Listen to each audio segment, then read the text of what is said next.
Now, with the new jobs report out, showing that the economy has added around 260,000 jobs this month, you might be mistaken into believing that the economy is actually doing really good.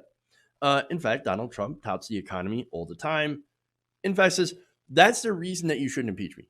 By the way, I shouldn't get impeached, even though I do crime.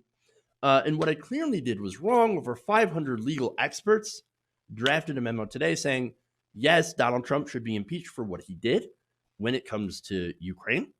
Uh, but Trump and the Republicans will look back and they'll say, economy's great. All right, well, now what you might not realize is, or you probably do, that there are still some major issues with the economy. For example, wages are still essentially stagnant thanks to inflation. And not only that, but here you have in these job numbers, by the way, the re-addition of tens of thousands of GM workers who were literally on strike, who go back to work. Now, when they're on strike, they're unemployed. When they go back to work, they're employed, and so yet they're added in the job numbers. You have that. You also have temporary holiday jobs, which are low wage.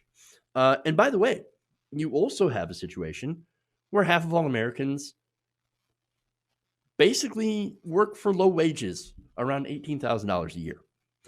So not exactly great. And one more thing to add to that, and that's the focus of the story, the trade war with Donald Trump and his tariffs. Now, CNN, they did a segment on this, and they talked to a Trump voter, a farmer who has been devastated. So now I'm going to show you that video. We'll break it down. Bill Boyd has been farming all his life. He grew up on this dairy farm in Pennsylvania. Is the dairy business profitable? Just like everything else in agriculture right now.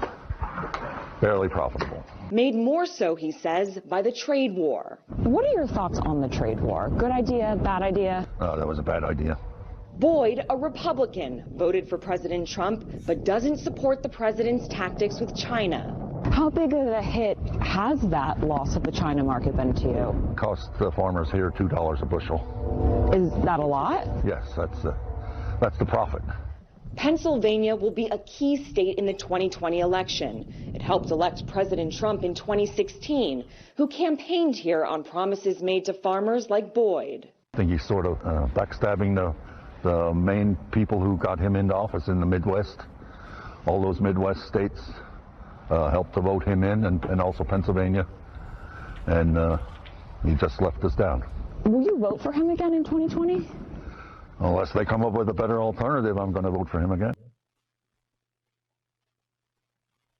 All right, so that is devastating in a lot of different ways, especially that last part. But okay, so now, look, saying that you're going to vote for this guy again after saying, hey, he backstabbed me, that's sad. That's super sad.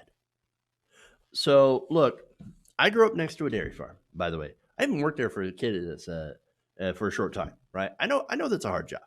It's a difficult job, right? To know that you can only barely survive off of what you do because of the tariffs, because Donald Trump has to show China who's boss, that's got to be frustrating. And so I do understand, right? And so here's the thing, right? If Donald Trump had a plan, and I laugh because, you know, he doesn't have a plan. But okay, then I would at least understand. Okay, like if he says, "Look, here's how we're going to help the farmers. Here's how we're going to help them, you know, and get a better trade deal with China, right? And still help the farmers at the same time. And it might involve a little bit of sacrifice for a very short time. But here's what we're going to do." Then I would understand, right?